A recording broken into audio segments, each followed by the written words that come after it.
Hi everyone. So after long gap, ఇన్ని రోజులు ఎందుకు గ్యాప్ అంటే మధ్యలో కొన్ని వీడియోస్ చేస్తుండే. సో రీసెంట్గా ఇప్పుడు రూల్స్ చేంజ్ అయినాయి, అవన్నీ అయినాయి కదా. ఆ రూల్స్ కాకముందుకు నేను నా వర్క్ పర్మిట్ పైన నేను కొంచెం స్ట్రగుల్ తీసుకుంటుండే అనమాట, కాన్సన్ట్రేట్ చేస్తుండే.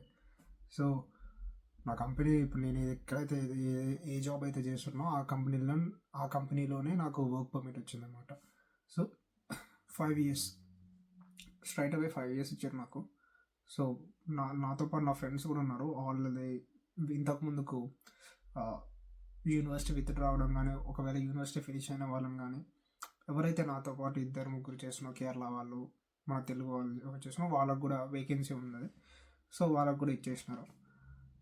సో వాళ్ళకు వర్క్ నచ్చి నీకు నీడెడ్ అయితే పక్కా ఇస్తారు. నువ్వు యూకేలో ఉండాలనుకుంటే నువ్వు తీసుకోవచ్చు.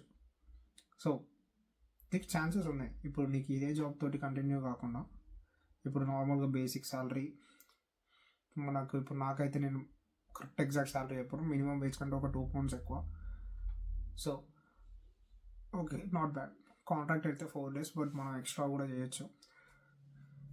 20 hours ఎక్స్ట్రా చేయొచ్చు బయట ఎక్కడైనా సేమ్ ఫీల్డ్లో. సో నేను నా జాబ్ ఏందనేది, నా కంపెనీ ఏందనేది నేను చెప్పను. సో ఎట్లా నాకు Tier 2 వచ్చిందని చెప్తా. సో నేను ఫస్ట్ వచ్చినప్పుడు ఏజెన్సీ నుంచి వేరే హౌస్ జాబ్స్ అని ఆ స్టోర్లో ఇలా వర్క్ చేస్తుండే. సో నేను కొన్ని రోజుల తర్వాత సెర్చ్ చేసి ఒక కంపెనీలో నార్మల్గా ఒక జాబ్ అనేది జాయిన్ అయినా పార్ట్ టైం కింద. సో ఆల్మోస్ట్ 2 years, 1.5 2 years నుంచి అక్కడే చేస్తుండే. సో వాళ్ళే ఆఫర్ చేశారు. So if you want you finish your course, we are ready to give you sponsorship. So నేను యాక్సెప్ట్ చేసిన పక్క. సో మా ఫ్రెండ్కి వాళ్ళకి 3 years అలా వచ్చింది. ఇంతకు ముందుకు ఒక 1 year బ్యాక్ చేసుకున్నారు. సో నా యూనివర్సిటీ ఇప్పుడు రూల్స్ చేంజ్ అయింది కాబట్టి నా యూనివర్సిటీ ఫినిష్ కావాలి, then only I'm eligible for sponsorship. So అప్పుడు మా యూనివర్సిటీ రీసెంట్గా నేను వీడియో చూస్తే అర్థమవుతుంది. నాకు జనవరిలో యూనివర్సిటీ అయిపోయిందన్నమాట. సో యూనివర్సిటీ అయిపోయిన తర్వాత వాళ్ళు ఫస్ట్ ఇస్తాను, తర్వాత ఇప్పుడు మేనేజర్ అవన్నీ చేంజ్ అయినారు. లేదు, ఇప్పుడు రూల్స్ చేంజ్ అయినాయి, మేము ఇవ్వలేము, better you can apply for you got anyway choice ఉంది, మనకు చాయిస్ ఉంది కదా, ఎలాగో 2 years PSW ఉంది, అది అప్లై చేసుకో. అప్లై చేసిన తర్వాత చాయిస్ ఉంటే అప్పుడు చేస్తామని అన్నారు. అది కూడా ఇప్పుడు 2 years ఎక్స్టెన్షన్ చేసుకున్నాను అనుకో, 2 years తర్వాత ఇంకెన్నో రూల్స్ చేంజ్ అవుతాయి. ఇప్పటికే 38,900 సంథింగ్ శాలరీ థ్రెషోల్డ్ ఉంది. నాకు కరెక్ట్ ఎక్స్టెండ్ అయినప్పుడు May 11th శాలరీ థ్రెషోల్డ్ అనేది అప్లికబుల్ అవుతుంది కదా. నాకు కరెక్ట్గా 10 days బిఫోర్, అంటే May 11th కాదు, March 11th. So March 1st to 3rd ఆ గ్యాప్లో నాకు కాస్ట్ వచ్చేసింది 5 yearsది.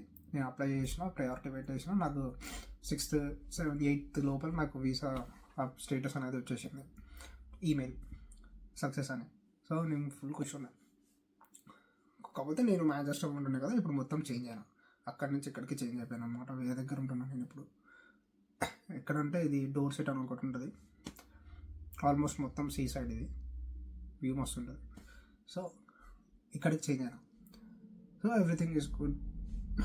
సో నీకు Tier 2 రావాలి, ఫర్ సపోజ్ ఇప్పుడున్న కండిషన్లో అంటే వాడు నీకు రెడీగా 38,900 ఈ శాలరీ థ్రెషోల్డ్ ఏదైతే ఉందో అది పే చేస్తే, వాని దగ్గర స్పాన్సర్షిప్ లైసెన్స్ ఉంటే పక్కా వస్తుంది.